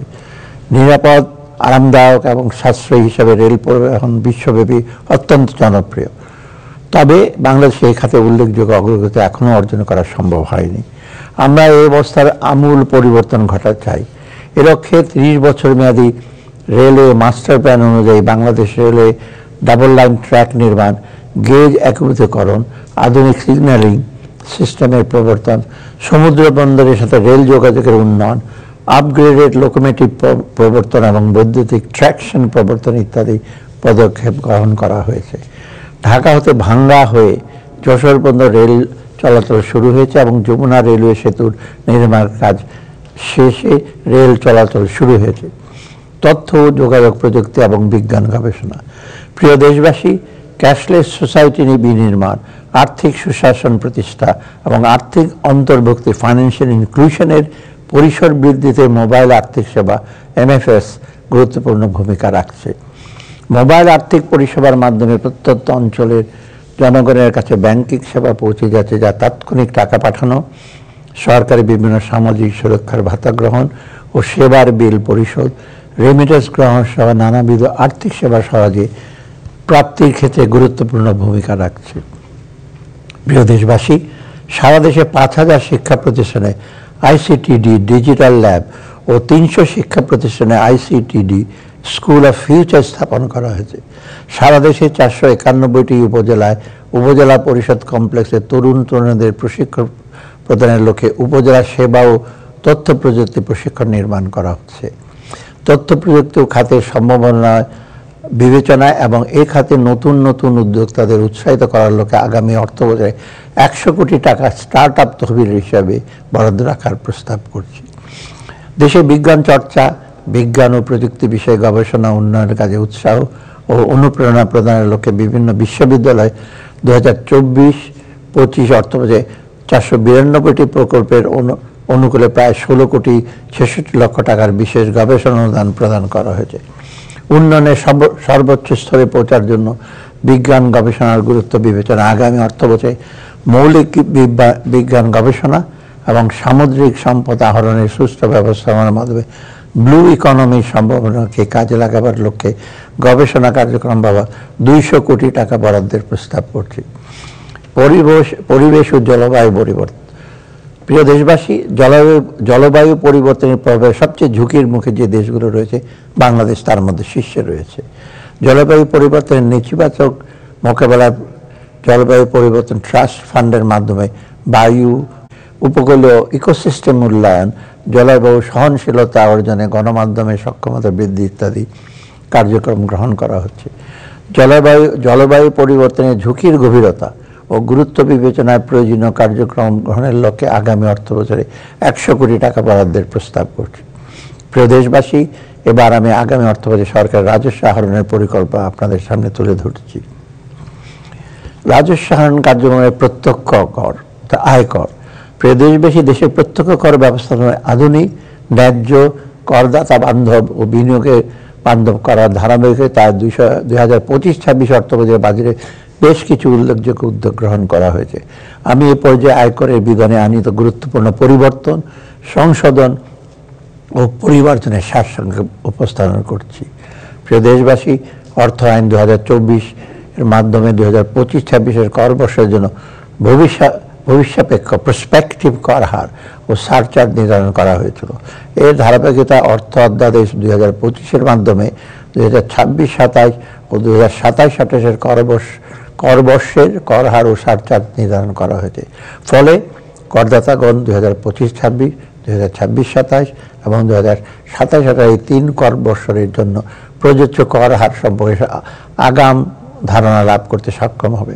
তবে প্রস্তাবিত ও পরবর্তী 2 বছরের কর হার পরবর্তী সরকার পরিবর্তন করতে পারবেন।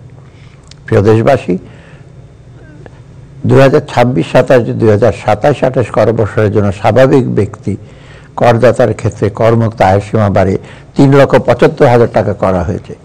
গেজেটভুক্ত জুলাই গণ অভ্যুত্থান 2024-এর আহত জুলাই যোদ্ধা করদাতাদের ক্ষেত্রে করমুক্ত আয়ের সীমা 5,25,000 টাকা নির্ধারণ করা হয়েছে। বর্তমানে স্বাভাবিক ব্যক্তি ও হিন্দু অবিভক্ত পরিবার করদাতাদের জন্য 2026-27 ও 2027-28 কর বর্ষে মোট আয়কর মুক্ত আয়ের সীমা অতিক্রম করলে ন্যূনতম করের পরিমাণ এলাকা নির্বিশেষে 5,000 টাকা নির্ধারণ করা হয়েছে। নূতন করদাতাদের ন্যূনতম করের পরিমাণ 1,000 টাকা নির্ধারণ করা হয়েছে। কর পরিপালনের জন্য সহজ করার জন্য লিস্টেড কোম্পানি সমূহের ক্ষেত্রে 2.5% কর হার সুবিধা প্রাপ্তির শর্ত শিথিল করে আয়, ব্যয় ও বিনিয়োগের পরিবর্তে কেবল সকল প্রকার আয় ব্যাংক ট্রান্সফারের মাধ্যমে সম্পন্ন করার শর্ত আরোপ করা হয়েছে। এছাড়া পুঁজিবাজারে মধ্যস্থকারী ইন্টারমিডিয়ারি হিসাবে কাজ করা মার্চেন্ট ব্যাংকের কর হার 37.5 হাতে কমে 27.5 করা নির্ধারণ করা হয়েছে। প্রিয় দেশবাসী, 26, 27 এবং 27, 28 করবর্ষের জন্য সম্পদ সারচার্জের বিদ্যমান হার অপরিবর্তিত রাখা হয়েছে। এক্ষেত্রে ন্যূনতম করকে সারচার্জ পরিকল্পনায় ভিত্তি না রেখে স্বাভাবিক ব্যক্তি করদাতার করযোগ্য আয়ের উপর নির্মিত কর হার প্রয়োগ করে নির্মিত করের উপর সম্পদ সারচার্জ পরিকল্পনা করার বিধান করা হয়েছে। কর পরিপালন ও উৎসাহিত করার লক্ষ্যে কর ন্যায্যতা প্রতিষ্ঠায় অর্থ অধ্যাদেশ 2025-এর মাধ্যমে বেশ কিছু পদক্ষেপ গ্রহণ করা হয়েছে। এর মধ্যে উল্লেখযোগ্য হলো ন্যূনতম করের কারণে করদাতাকে নিয়মিত করের যে পরিমাণ অতিরিক্ত প্রদান করতে হয় তা পরবর্তী কর বর্ষের সময় সমন্বয় করার সুযোগ রাখা হয়েছে। কৃষি উৎপাদনকে উৎসাহিত করার লাগে কোনো স্বাভাবিক ব্যক্তির কৃষি হইতে আয় অনধিক 5 লক্ষ টাকা পর্যন্ত করমুক্ত রাখা হয়েছে। বেসরকারি চাকরিজীবীদের করযোগ্য আয় পরিগণনার ক্ষেত্রে সর্বোচ্চ বাদযোগ্য অঙ্কের পরিমাণ 4.5 লক্ষ টাকা হতে বাড়িয়ে 5 লক্ষ টাকা করা হয়েছে। চাকরিচ্যুত কর্মচারীদের কিডনি, লিভার, ক্যান্সার, হার্টের চিকিৎসার পাশাপাশি মস্তিষ্কে অস্ত্রোপচার ও কৃত্রিম অঙ্গ প্রতিস্থাপন সংক্রান্ত চিকিৎসা ব্যয় বাবদ প্রাপ্ত অর্থ করমুক্ত করা হয়েছে। জাতীয় পেনশন এবং কর্তৃপক্ষের আয় এবং জাতীয় পেনশন কর্তৃপক্ষের সর্বজনীন পেনশন স্কিমেতে প্রাপ্ত সুবিধাভোগীর কোনো আয় এবং জিরো কুপন ইসলামিক ইনভেস্টমেন্ট সার্টিফিকেটে উদ্ভূত আয় করমুক্ত করা হয়েছে। প্রিয় দেশবাসী, দেশে বিদেশি লাভজনক ও নামি দামি কোম্পানিসমূহকে পুঁজিবাজারে তালিকাভুক্ত হতে উৎসাহিত করার উদ্দেশ্যে লিস্টেড এবং নন লিস্টেড কোম্পানির কর হারের ব্যবধান 5% বাড়িয়ে 7.5% করা হয়েছে। এছাড়া পুঁজিবাজারে বিনিয়োগ ও লেনদেন বৃদ্ধি উৎসাহিত করার সিকিউরিটি লেনদেনের উপর মোট মূল্যের ব্রোকারেজ হাউস সমূহের নিকট হতে উৎস কর সংগ্রহের হার 0.05% হতে হ্রাস করে 0.03% নির্ধারণ করা হয়েছে। প্রিয় দেশবাসী, কর কাঠামোর বিদ্যমান অসামঞ্জস্যতা দূরকরণ এবং কর জাল সম্প্রসারণের অর্থ অধ্যাদেশ 2025-এর মাধ্যমে কার্যক্রম গৃহীত হয়েছে, যার মধ্যে উল্লেখযোগ্য হলো সম্ভাব্য মুনাফার পরিমাণ বিবেচনা ঠিকাদারি কাজ হতে উৎসকর করতে সর্বোচ্চ 7 স্তরে 5% হ্রাস করা হয়েছে। প্রকৃত বিক্রয় মূল্যের সম্পত্তি রেজিস্ট্রেশন লক্ষ্যে জমি হস্তান্তর উৎসকর সংগ্রহের বিদ্যমান মূলধনী মুনাফা কর হারিয়ে এলাকা ভেদে 8%, 6% ও 4% স্থলে যথাক্রমে 6%, 4% ও 3% হ্রাস করা হয়েছে। সম্ভাব্য মুনাফার পরিমাণ বিবেচনায় 152টি পণ্যের উপর আমদানি পর্যায়ে হ্রাসকৃত 2% হারে অগ্রিম কর আরোপ করা হয়েছে। পরিবেশ বান্ধব রিসাইক্লিং শিল্পে ব্যবহৃত কাঁচামাল সরবরাহের ক্ষেত্রে উৎস কর কর্তনের হার 3%-এর স্থলে 1.5% নির্ধারণ করা হয়েছে। গ্যাস বিতরণে কোম্পানির ক্ষেত্রে নিযুক্ত কোম্পানির ক্ষেত্রে উৎস কর কর্তনের হার 2%-এর স্থলে 0.6% নির্ধারণ করা হয়েছে। ইন্টারনেট সেবা থেকে উৎস কর কর্তনের হার 10%-এর স্থলে 5% করা হয়েছে। সিকিউরিটিজের সুদ হতে উৎস কর কর্তনের হার 5%-এর স্থলে 10% করা হয়েছে। বিদ্যুৎ ক্রয়ের অর্থ পরিশোধকালে উৎস কর্তনের হার 6%-এর স্থলে 4% করা হয়েছে। সম্ভাব্য মুনাফার পরিমাণ বিবেচনা সিগারেট প্রস্তুতকারীর নিকট হইতে নিট বিক্রয় মূল্যের উপর 3%-এর স্তরে 5% হারে অগ্রিম কর সংগ্রহের বিধান রাখা হয়েছে। স্বাভাবিক ব্যক্তি করদাতাদের ক্ষেত্রে টার্নওভার করের আওতামুক্ত সীমা 3 কোটি টাকা হতে বাড়িয়ে 4 কোটি টাকা করা হয়েছে। মোবাইল অপারেটরদের টার্নওভার করের পরিমাণ 2% থেকে কমিয়ে 1.5% নির্ধারণ করা হয়েছে। প্রিয় দেশবাসী, করদাতাদের জন্য কর প্রদান, রিটার্ন দাখিল, দলিলপত্র সংরক্ষণ সহ কর পরিপালনের আনুষ্ঠানিকতা সহজ করার লক্ষ্যে নিম্নরূপ বিধান করা হয়েছে। তহবিল, এতিমখানা, অনাথ আশ্রম ও ধর্মীয় উদ্দেশ্যে প্রতিষ্ঠিত কোনো প্রতিষ্ঠানকে রিটার্ন দাখিলের বাধ্যবাধকতা হতে অব্যাহত প্রদান করা হয়েছে। উৎসে কর কর্তনকারী কর্তৃপক্ষ কর্তৃক প্রতি মাসের পরিবর্তে ত্রৈমাসিক ভিত্তিতে উৎসে করের রিটার্ন দাখিলের বিধান করা হয়েছে। জমি বা জমি স্থাপনা হস্তান্তরকালে দলিল মূল্যের অতিরিক্ত কোনো অর্থ গৃহীত হলে ব্যাংক বিবরণী সহ দালিলিক প্রমাণাদি দ্বারা যাচাইযোগ্য হওয়া সাপেক্ষে উক্ত অতিরিক্ত অর্থের উপর মূলধনের আয়ের জন্য প্রযোজ্য হারে কর প্রদানের বিধান করা হয়েছে। স্বনির্ধারিত পদ্ধতিতে দাখিলকৃত রিটার্ন অডিট সংক্রান্ত মাঠ পর্যায়ে সৃষ্ট জটিলতা নিরসন করে অডিট কার্যক্রমকে কার্যকর ও সহজীকরণের উদ্দেশ্যে অডিট সংশ্লিষ্ট বিধান প্রতিস্থাপন করা হয়েছে। বিদ্যমান 45টি সেবা গ্রহণের ক্ষেত্রে রিটার্ন দাখিলের প্রমাণ উপস্থাপনের বাধ্যবাধকতা শিথিল করে ক্রেডিট কার্ড সহ 12টি সেবা গ্রহণের ক্ষেত্রে কেবলমাত্র TIN সার্টিফিকেট দাখিলের বিধান করা হয়েছে।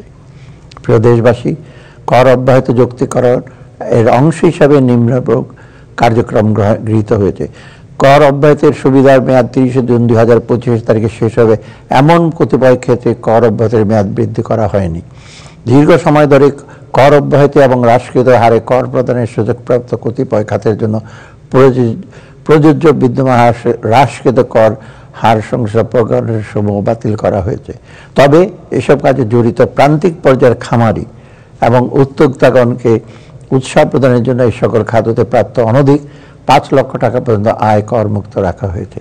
প্রিয় দেশবাসী, জন্মসূত্রে বাংলাদেশি ছিলেন অথচ পরবর্তীতে বাংলাদেশেই নাগরিকত্ব পরিত্যাগ করেছেন এমন ব্যক্তি কর্তৃক বাংলাদেশে অর্জিত আয়ের উপর যথাযথভাবে কর পরিশোধ না করে নানা উপায়ে বিদেশে পাচারকৃত অর্থ সম্পদের উপর কর ও জরিমানা আরোপের বিধান করা হয়েছে।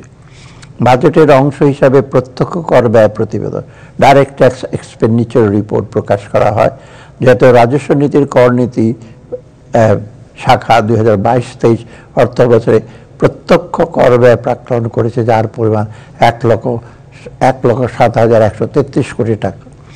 মূল্য সংযোজন কর কর ও সম্পূরক শুল্ক আইন 2012-তে কতিপয় সংশোধন আনা হয়েছে, যার মধ্যে উল্লেখযোগ্য হল উৎপাদনকারী প্রতিষ্ঠান কর্তৃক শিল্পের কাঁচামাল আমদানির ক্ষেত্রে আগাম করের হার 3% থেকে কমিয়ে 2% নির্ধারণ করা হয়েছে।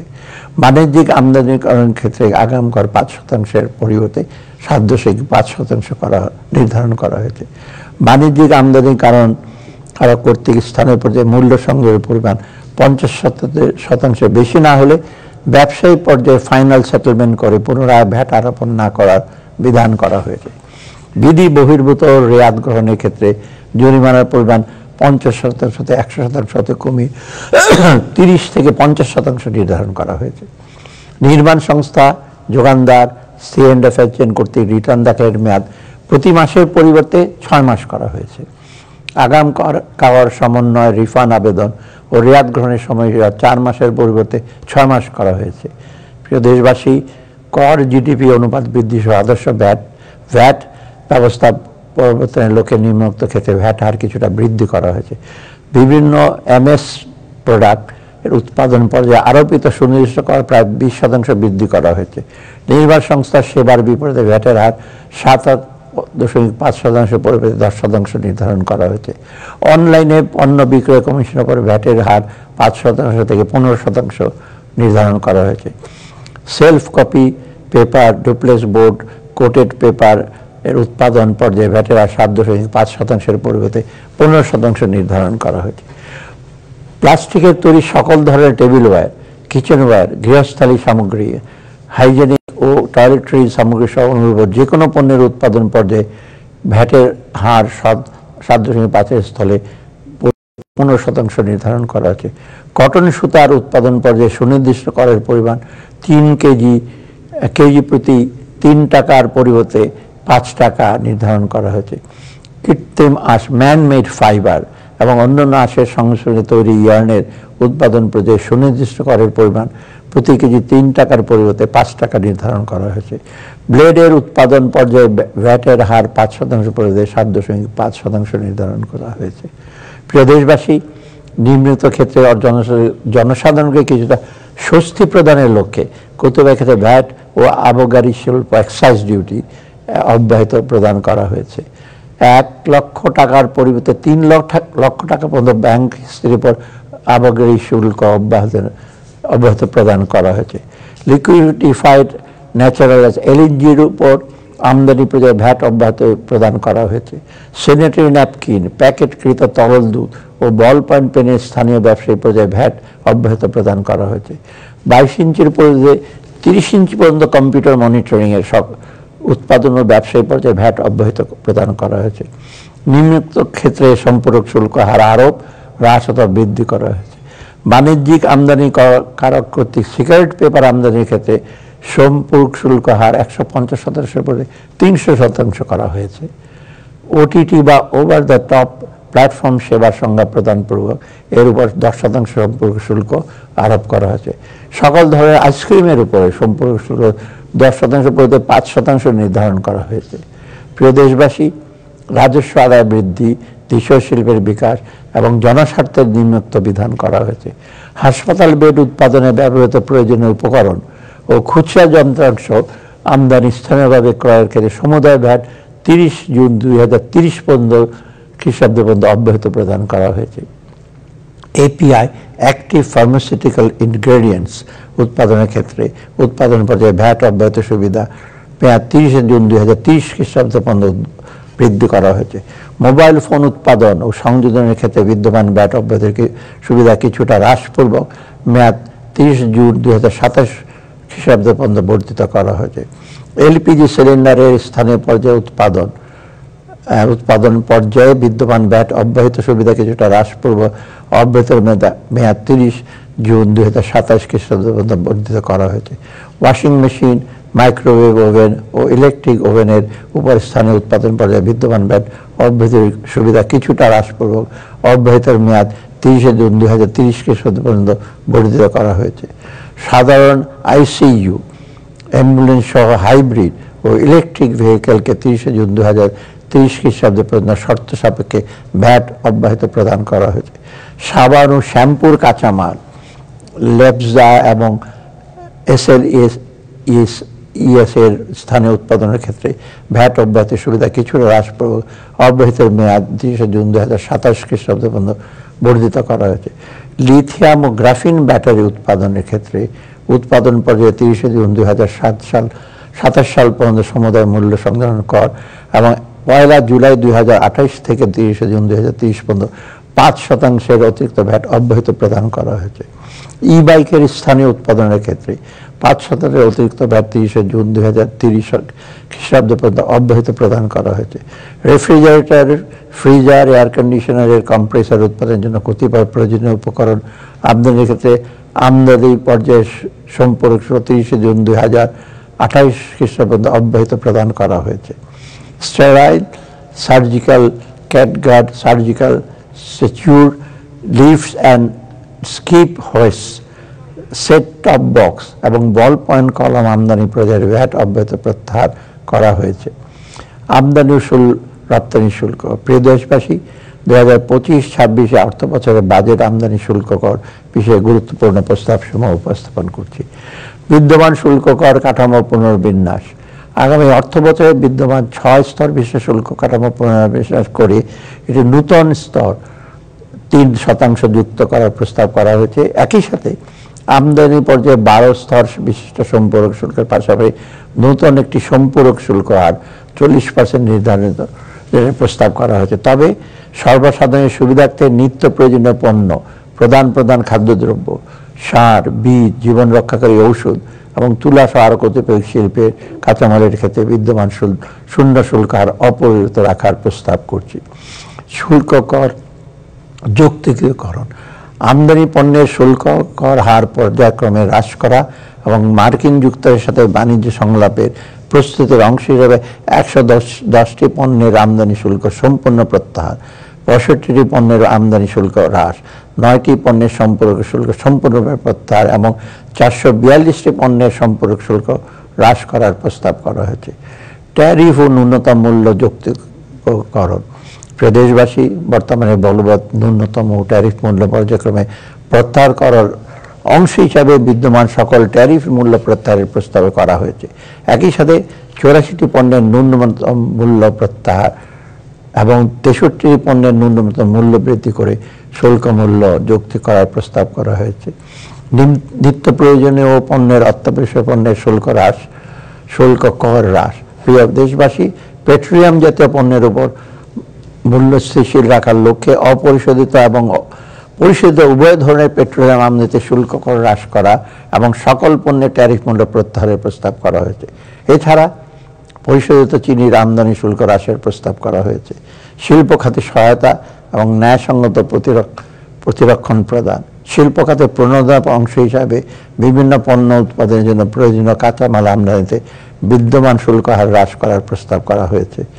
স্থানীয় শিল্পের প্রতিরক্ষণের জন্য chlorinated paraffin wax, sealed battery, polyester staple fibre, battery separator, লিফটের যন্ত্রাংশ এবং এলইডি বাতির যন্ত্রাংশ কতিপয় পণ্যের আমদানি শুল্ক বৃদ্ধির প্রস্তাব করা হয়েছে।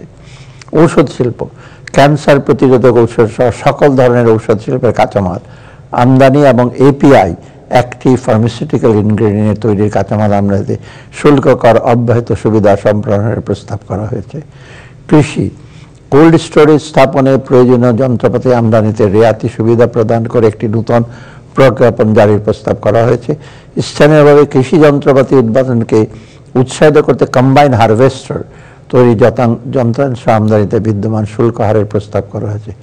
পরিবহন খাত, টায়ার উৎপাদনে ব্যবহার্য উপকরণের শুল্ক হ্রাসের প্রস্তাব করা হয়েছে। এছাড়া 16 থেকে 40 আসন বিশিষ্ট বাস এবং 10 থেকে 15 আসন বিশিষ্ট মাইক্রোবাসের শুল্ক কর হ্রাসের প্রস্তাব করা হয়েছে। বন্ড ব্যবস্থাপনার আধুনিকরণ, বন্ড ব্যবস্থাপনাকে সহজীকরণ ও ব্যবসা বন্ধ করার উদ্দেশ্যে সেন্ট্রাল বন্ডেড ওয়্যারহাউস ও ফ্রি জোন বন্ডেড ওয়্যারহাউস ব্যবস্থার প্রবর্তন করা হয়েছে। কাস্টম আইনের কতিপয় ধারা সংশোধন ও কতিপয় নতুন বিধান সংযোজন। প্রিয় দেশবাসী, কাস্টম আইন 2023 আরও যুগোপযোগী ও কার্যকর করার লক্ষ্যে এর নিম্নত্ব পরিমার্জন ও সংযোজন প্রস্তাব করা হয়েছে, যথা আমদানিকৃত পণ্য চালানের মূল্য এবং শুল্ক ফাঁকির পরিমাণ 2000 টাকার কম হলে শুল্ক কর বা অতিরিক্ত শুল্ক কর আরোপ করা হয় না। উভয় ক্ষেত্রে এই সীমা 4000 টাকা করা হয়েছে। বিলম্বে শুল্ক পরিশোধের ক্ষেত্রে বিদ্যমান সুদের হার এবং সুদ আরোপের সর্বোচ্চ সীমা মূল্য ও সংযোজন করে আইন সম্পর্ক শুল্ক আইন 2012 সাথে সামঞ্জস্যপূর্ণ করা হয়েছে। আমদানি নিয়ন্ত্রণ সংক্রান্ত বিধান লঙ্ঘন এবং কার্গো ঘোষণা দাখিলে ভুল ত্রুটির ক্ষেত্রে আরোপযোগ্য জরিমানার হার কমানো হয়েছে। স্বাস্থ্য, পরিবেশ এবং শিশু কল্যাণ দেশের উন্নত চিকিৎসা নিশ্চিতকরণের লক্ষ্যে রেফারেল হাসপাতালের সময় পাশাপাশি 50,000 অধিক সকল হাসপাতাল স্থাপনের জন্য যন্ত্রপাতি ও সরঞ্জাম আমদানিতে শুল্ক কর হ্রাসের প্রস্তাব করা হয়েছে। স্থানীয় পর্যায়ে পরিবেশ বান্ধব ই-বাইক উৎপাদনে প্রণোদনা প্রদানের লক্ষ্যে নতুন প্রজ্ঞাপন জারির প্রস্তাব করা হয়েছে। উপসংহারে, প্রিয় দেশবাসী, মাত্র অল্প কয়েক মাসে কঠিন চ্যালেঞ্জ মোকাবেলা করে দেশকে স্থিতিশীল করার কাজটি প্রায় সম্পন্ন করা না সম্ভব হলেও পরিপূর্ণ সাফল্যের দৌড়গোড়ায় পৌঁছতে আমাদের এখনো অনেকটা পথ পেরোতে হবে। সাম্প্রতিক মাসগুলোতে মূল্যস্ফীতি হ্রাস পাওয়ার প্রবণতা দেখা গেল তা এখনো পুরোপুরি নিয়ন্ত্রণে আসেনি। গত এপ্রিল মাসে মার্কিন প্রশাসন কর্তৃক আরোপিত অতিরিক্ত শুল্কের নেতিবাচক প্রভাব ও আমাদের অর্থনীতির উপর পড়ার সম্ভাবনা রয়েছে। এছাড়া সম্প্রতি যে বাজার ভিত্তিক মুদ্রা বিনিময় হার চালু করা হয়েছে তার কোনো নেতিবাচক প্রভাবের আপাতত বাজারের উপর পড়ার সম্ভাবনা না থাকলেও এই বিষয়ে আমাদের সতর্ক দৃষ্টি রাখতে হচ্ছে। এই সকল ঝুঁকি মোকাবেলা করে দেশের অর্থনীতির জন্য একটি বৈষম্যহীন ও টেকসই ভিত্তি নিশ্চিত করা এখন আমাদের সর্বোচ্চ অগ্রাধিকার। প্রিয় দেশবাসী, আপাতত প্রবৃদ্ধির গতিবৃদ্ধির পরিবর্তে অর্থনীতির ভিত মজবুত করার দিকে আমরা অধিকতর মনোযোগ দিচ্ছি। এই শক্তিশালী ভিত্তি হবে আগামী বাংলাদেশের বিনির্মাণের সোপান। আগামী সেই বাংলাদেশ সবার জন্য মানসম্মত জীবন এবং সকল স্তরে বৈষম্যহীন ব্যবস্থার নিশ্চয়তা প্রদান হবে আমাদের মূল লক্ষ্য। এই লক্ষ্য পূরণে আমি আপনাদের সকলের সহযোগিতা চাই। ইনশাআল্লাহ আমাদের সবার সম্মিলিত প্রয়াসে বাংলাদেশ হবে বিশ্বের সকল মুক্তিগামী মানুষের জন্য এক অনুকরণীয় আলোকবর্তিকা। আল্লাহ হাফেজ।